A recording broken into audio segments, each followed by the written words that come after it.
Eu cumprimento a todos os amados e queridos irmãos com a doce e gloriosa paz do nosso Senhor e Salvador Jesus Cristo. Continuamos a nossa leitura, a nossa meditação ali no livro de Deuteronômio no capítulo 17. Vem comigo.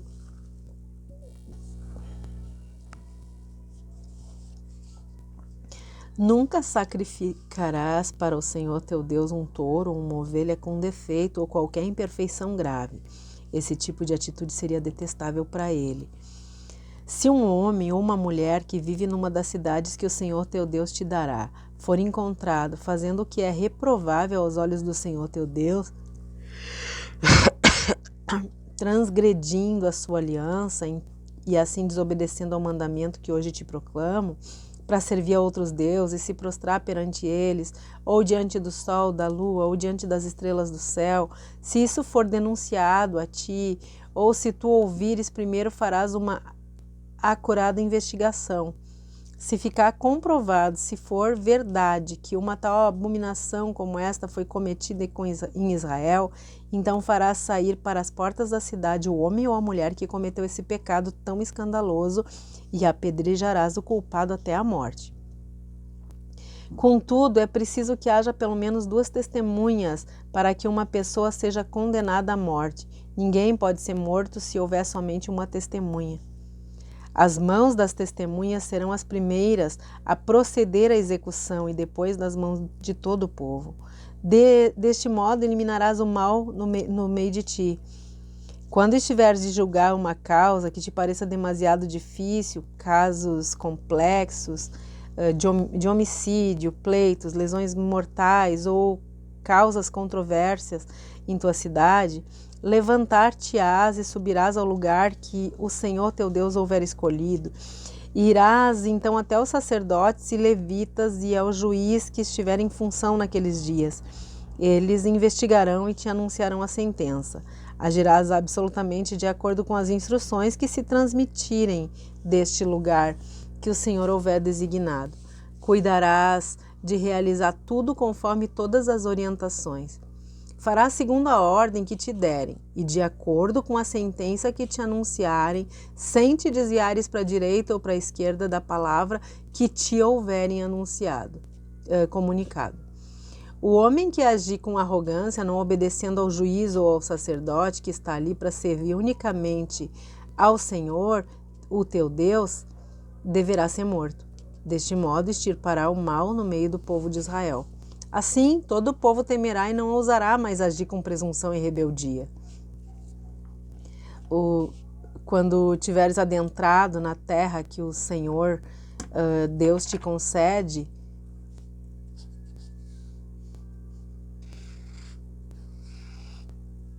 quando tiveres adentrado a terra que o Senhor teu Deus te concede, tomando posse dela e nela habitares e pedires, quero estabelecer sobre mim um rei com todas as nações que me rodeiam, e deverás estabelecer sobre ti um rei que te tenha sido escolhido pelo Senhor teu Deus.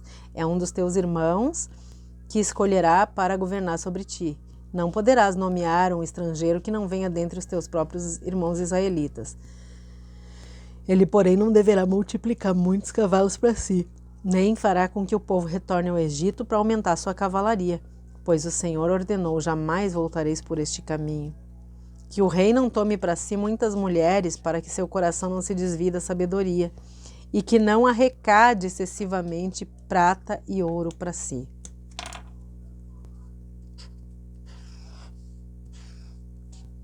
Quando ascender ao trono do seu reino, mandará escrever um rolo para o seu estudo pessoal, uma cópia da lei que está aos cuidados dos sacerdotes levitas. E trará sempre essa cópia consigo, e terá que lê-la todos os dias da sua vida a fim de que aprenda a amar reverentemente ao Senhor.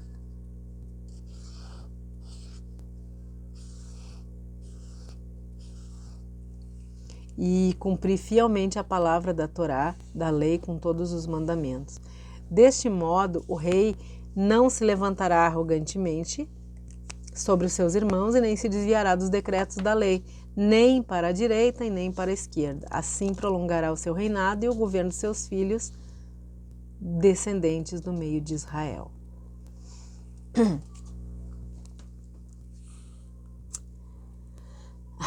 A natureza do ser humano é terrível, é controversa demais. De um lado, é exigente de justiça dos outros, né? E de outro lado, leva o mesmo ser humano a praticar a injustiça que odeia nas pessoas.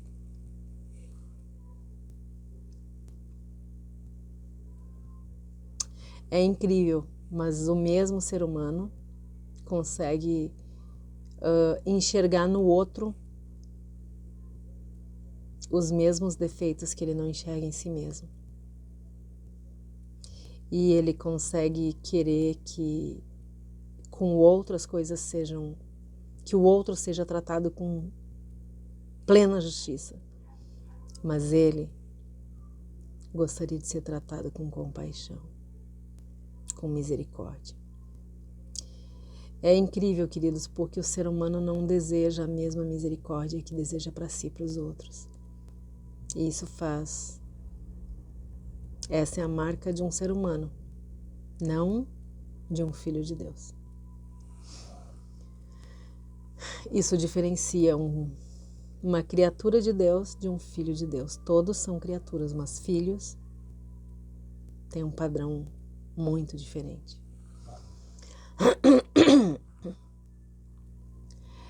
E é por Deus conhecer tão bem essa situação, a situação dessa natureza que luta contra o pecador, que Deus resolveu ajudar e lutar e interagir com o pecador.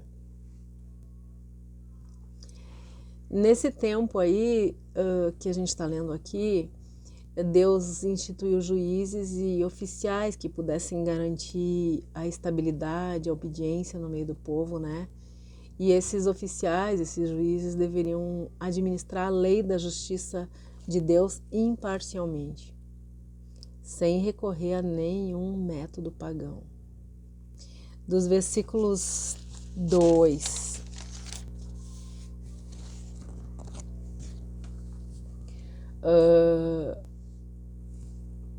até o versículo 7, a gente vai ver que o exercício da justiça é que no exercício da justiça é preciso provar por meio de 3 testemunhas. Se não houverem 3 testemunhas, então o réu não pode ser condenado. Quando a questão for muito complicada, então aí era pior ainda, porque daí tinha que ser levado até a corte superior de sacerdotes, de juízes, né, lá no Santuário Central, para que o crime fosse resolvido com a devida punição. A partir do versículo 12, no 12 e no 13, nós vamos ver que o indivíduo que fosse condenado pelo crime de idolatria ou por práticas heréticas, ele ia sofrer a pena de morte por apedrejamento. E os casos mais difíceis, então, nos casos mais difíceis, o tribunal ia se reunir no santuário, a decisão ia ser irrevogável. Se o acusado não desse ouvidos ao sacerdote e ao juiz, então ele seria morto. A partir do versículo 14 até o 18, Deus está cuidando para que os líderes do povo não se pareçam com líderes pagãos. Quando Deus permitiu instituir reis em Israel, os critérios para o perfil do líder eram muito rigorosos, para não igualar de forma nenhuma, para que não parecesse de forma nenhuma com a liderança pagã. Aqui no versículo 17, fica muito claro que o objetivo de Deus é eliminar o mal do meio do seu povo. A idolatria é um pecado e todo pecado é um crime terrível.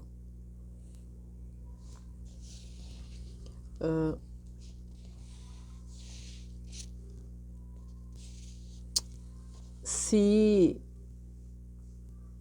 Deus não fosse radical na eliminação do mal, ele não seria bom, não seria santo e não seria justo. O objetivo de Deus é que os cristãos na terra reflitam a sua aversão, o seu ódio pelo mal. Malaquias 4 diz que Deus vai erradicar o mal no dia em que será como uma ardente fornalha.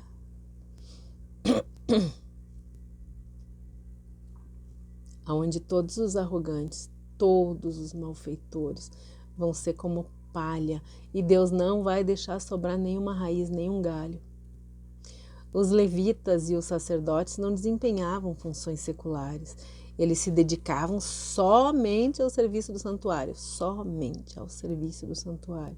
Hoje não existem mais levitas nem sacerdotes, mas os filhos genuínos de Deus, eles ocupam os lugares de liderança onde eles estiverem. E eles devem ser influenciados por esses princípios.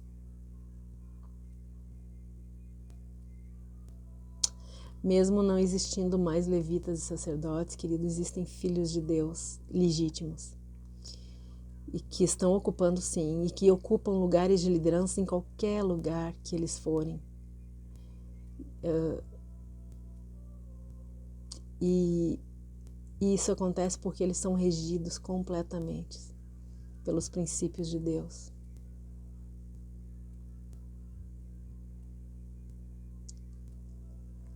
Então, queridos, todo lugar onde tiver um filho de Deus de verdade vai ser influenciado por esses princípios também. Conhecer a Bíblia nos dá uma visão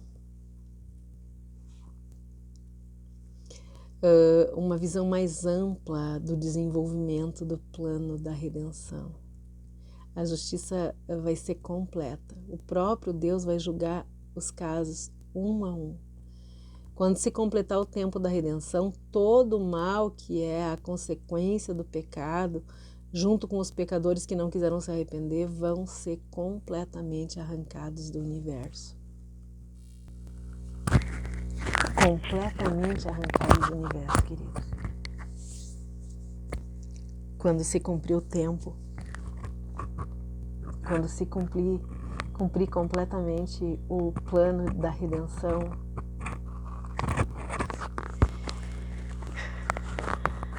então todo o mal, querido, todo o mal, junto com os que praticam o mal e não se arrependem, vão ser arrancados do universo. E aí é que se instala completamente o reino de paz do nosso Salvador. Deus nos abençoe, nos guarde, tenha misericórdia de todos nós. Que Ele perdoe os nossos pecados e que Ele faça resplandecer o seu rosto sobre todos nós. Um forte abraço e até o próximo capítulo, em nome de Jesus. Amém?